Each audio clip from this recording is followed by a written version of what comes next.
o que precisa acontecer de mais importante para a empresa ir para o próximo nível?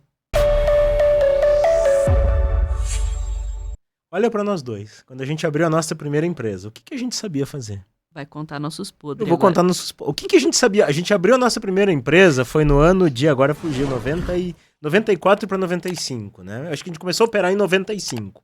Sim, 1995. foi 95. O que a gente sabia fazer? Programar. Eu sou formada em ciência da computação. Você era gerente de CPD na época, então era melhor cara da área que todo mundo desejava você na equipe. Como técnico. Como técnico. Como técnico. A gente sabia fazer isso. A gente sabia ser um operário da nossa empresa. A gente abriu um negócio sendo operário. A nossa empresa cresceu, chegou a 22 funcionários. E nós, eu e você, estávamos fazendo o que nessa empresa? Programando. Programando. Além de programar, a gente tinha que se virar. Peraí, tinha equipe de vendas, mas estava lá eu vendendo. Eu era o melhor vendedor. A equipe de programação, você era a melhor programadora. A equipe de suporte, você era o melhor suporte. A equipe financeira, eu era o melhor financeiro, eu era o melhor cobrador. Era assim. Então, operários. E a gente passava o dia assim. Contratava boas pessoas. Não, mas essa pessoa é talentosa. Essa pessoa é muito boa lá no concorrente. Venha pra minha empresa. Pago mais pra você vir. Vinha aqui, vinha com a gente. O que a gente tinha que fazer? Tinha que fazer o trabalho delas. Eu me lembro daquele que era meu professor na universidade. Campo. Então... Gente, cara bom, né? O cara era bom, era meu ídolo gênio, na universidade. Gênio. Ele era meu ídolo, era o meu professor assim que eu admirava demais. Contratei ele para fazer aquilo que ele ensinava. Coloquei ele lá dentro da empresa, ele fez com maestria o que não precisava fazer Então. E não fez o básico daquilo que o cargo dele precisava. Mas por que eu tô falando isso? Eu tô falando isso porque, poxa, a gente aprendeu a fazer as coisas do jeito certo. A gente aprendeu a mudar a nossa mente de empresário. A gente aprendeu a contratar, a gente aprendeu a reter, a gente aprendeu a criar padrões, a fazer as pessoas seguir os nossos padrões, a gente aprendeu a ter uma estratégia para escalar sem consumir a nossa vida. Então, se você aprendemos, quem que não consegue aprender? O que a gente tem de melhor do que os outros? Fisicamente nada. O cérebro é igual, os neurônios são iguais. Sabe o que eu acho interessante? Que a gente sempre conta aquela história, né? Que daquele dia fatídico que fez a gente mudar, virar o jogo. Que foi... Onde que mudou isso? Foi na nossa empresa? Foi no nosso conhecimento? Foi nessas coisas? Não foi. Não foi. Foi aquele dia que você chegou em casa e viu aquela cena. Onde o Bruno, nosso filho, ele tinha uns 6 anos na época, ele disse assim: mãe, tira esse computador do colo só um pouquinho e olha pra mim.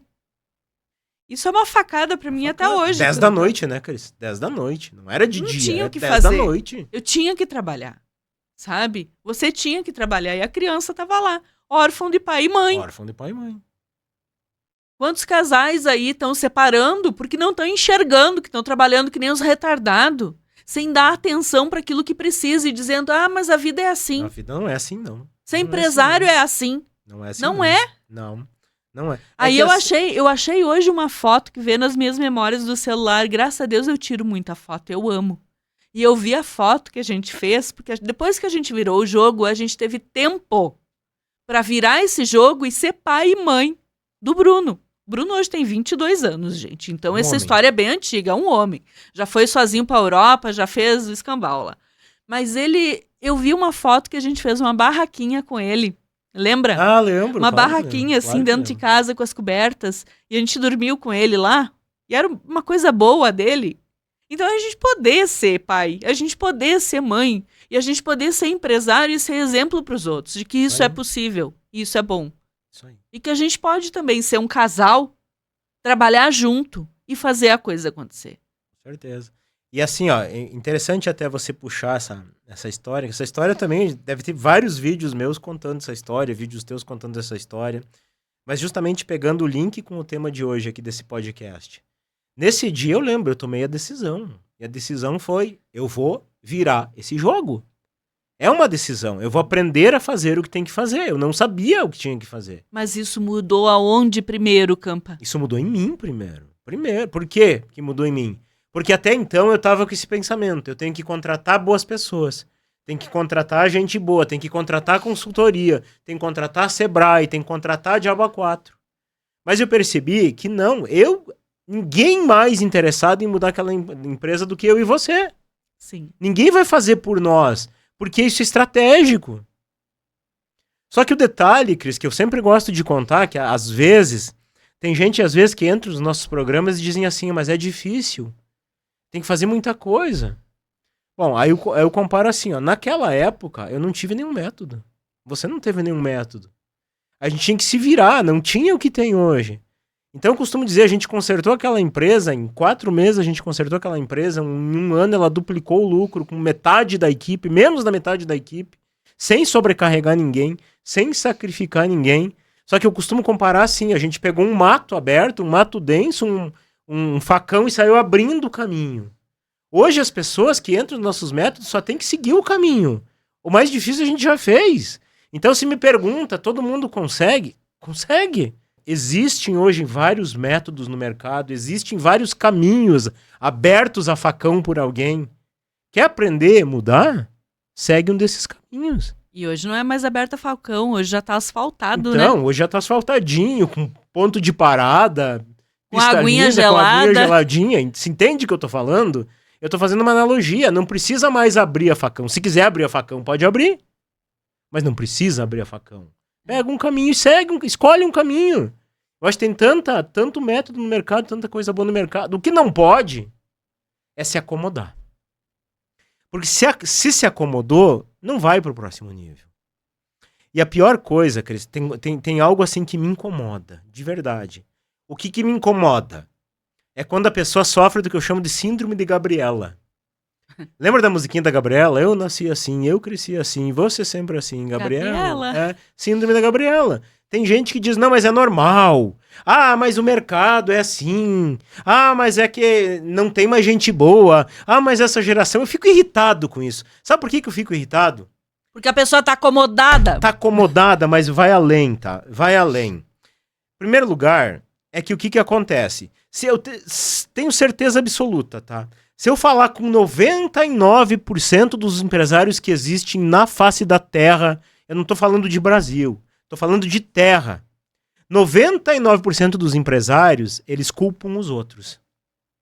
É o mercado, é o concorrente, é o funcionário, é a oferta de emprego, é a legislação, é o governo, nunca é eles. Então essas pessoas que culpam os outros, elas são a maioria. E nunca vão conseguir resolver. Nunca vão conseguir. E aí o camarada vai lá e se compara com a maioria. A pergunta que eu mais ouço é: Campa, como que eu contrato tal cargo para minha cidade? Porque na minha cidade não tem mais. É a pergunta que eu mais ouço. Eu abro uma vaga, não aparece ninguém. Isso é o que eu mais ouço. Aí eu digo, cara, você tá abrindo a vaga do jeito errado, no lugar errado, ou tua empresa tá errada pra essa pessoa. Aí sabe o que ele me fala? Falo com todos os empresários, eles dizem a mesma coisa. Quem que é o todos que ele fala? Esses 99% que eu acabei de falar. É. Fala com 1%, cara. Eu acho que mudar, você subir no próximo nível também é isso. Para de ouvir os 99%. Ouça 1%, seja 1%. Aquele negócio assim, ó, Cris. Vou espichar um pouquinho essa conversa. Você lembra, não vou citar o nome, mas a gente fez um curso lá em Passo Fundo, quando a gente morava ainda, acho que o pior curso que eu fiz na minha vida.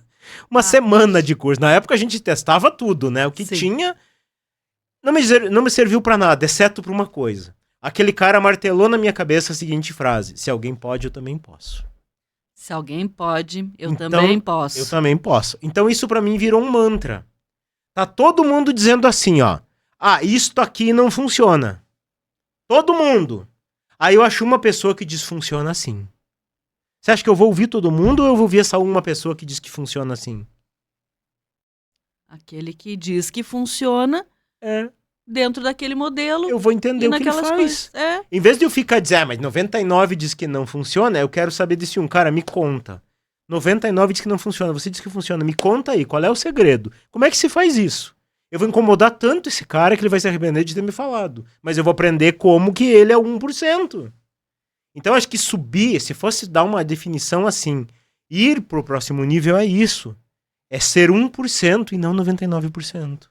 Então, né, Cris, já trazendo assim, ó, já respondendo, o que precisa acontecer de mais importante para a empresa ir para o próximo nível? É o empresário ir para o próximo nível.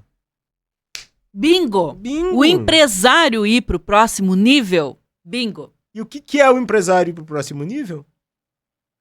Eu trocar aquela minha cabeça de operário, de pior funcionário, para eu entender que o meu papel é esse. Fazer a minha empresa ir ao próximo nível. Eu mudar a minha postura, eu mudar a minha forma de agir perante a equipe, perante o cliente, perante as situações. Eu ter um pensamento estratégico. Eu pensar como dono do negócio. Então vamos deixar o convite aqui, dá uma joinha para nós, dá uma curtida, comenta o que você gostou, o que você aprendeu. O nosso grande abraço. Desejamos que você viva Positivamente.